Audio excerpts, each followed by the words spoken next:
Hi everybody, hope you and yours are well. This week's Parsha is Parshat Vayetzei, and there's a hidden theme in this week's Parsha that I'd like to suggest, and that is the power of prayer. We find that Yaakov stops at a mountain, Har Moriah, the future site of the temple, to pray. Actually, he had passed it already, and he said, how can I pass the place where my father and grandfather prayed, and I'm just going to walk by? And he came back to pray there as well. And that's where we had this miraculous dream with the angels going up and down on a ladder. Also in the parasha, the Torah bothers to tell us about Leah's eyes, that they were tender.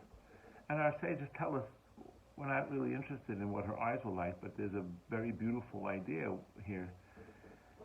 What happened was people said that Lavan and Rivka were brother and sister. Lavan had two daughters.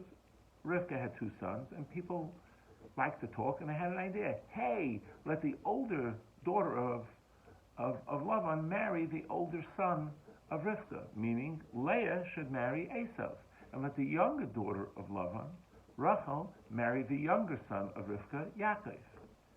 And Leah's eyes were tender because she cried and prayed to the Almighty and said, no, I don't want to end up with Esav. What ended up happening is Yaakov came and he wanted to marry Rachel, the younger one, just as everybody said. And he even worked for 7 years for her, but Leah didn't stop praying. And lo and behold, what happened? Her father did a switch, and she ended up marrying Yaakov first. Later on in the portion, Leah has 6 sons of the 12 tribes that she's supposed to have, that the family's supposed to have. And then she's expecting again. And she prays to the Almighty, I don't want it to be a boy. Let my sister Rachel have at least a chance to have 2 sons, just like the maidservants, Bilhah and Zilpah. They had 2. I had 6. They'll have 2. They each had 2. That totals 10, and then Rachel will have 2, at least not less than them, to have the total 12. And the Almighty listened to her prayers again and allowed her to have a daughter, Dinah, instead of a 7th son. So, the Parsha teaches us the importance of prayer and the power of prayer and the ability to make even the impossible possible, because when a woman is expecting, the gender is already determined. But anything can happen, little things and big things. There's a story told of Rabbi when he was a little boy. He wanted to go with his father to study late at night to the study hall. And his father said, no, it's too late, you go to sleep. And on the way to shul, the way to the synagogue, the father thought about it and said, you know what?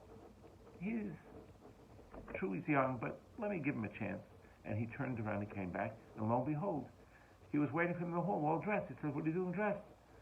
You're supposed to be going to bed. He says, well, I figured you may come back for me because I prayed. I prayed that you'd come back and have a change of heart. And it worked. But even great things. There's a beautiful, beautiful organization called Ohel Sarala, the tent of Sarala. There was a wonderful young lady named Sarala Ginsburg, who, the daughter of a very prominent rabbi in Rebbetzin, and unfortunately she died at the age of 17, and they decided to do something on her behalf in her memory.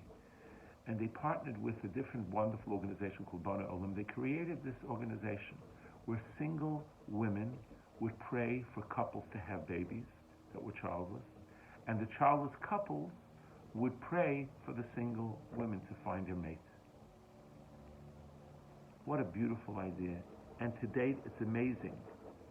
351 babies have been born from this partnership, and 2,500 weddings have taken place because of it. So the Parsha is teaching us the power of prayer. And the power is not only for little things or big things, and not only just for now, but for all eternity. Look what happened with Leah. What did Leah want all of her life? She wanted to be close to her husband Yaakov, who had gotten tricked to marry her by the evil Lavan. And what happened at the end? She's the one buried next to him in the cave of Machpelah in Hebron to this very day. And what did Rachel davened for. She prayed that she would be a mother to the Jewish people.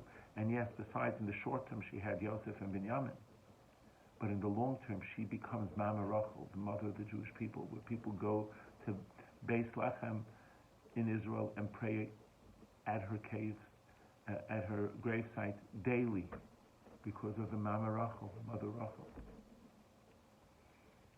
So the Parsha teaches us a hidden lesson of the power and importance of prayer, and the power of importance of prayer for what we need, and to have the communication with God, both in the prayer book and in our own words. Both are very important, and the potency of the prayer, and the difference it can make in the here and now for both little and big, and for all eternity as well. Have a wonderful and special Shabbat. All the best. Take care.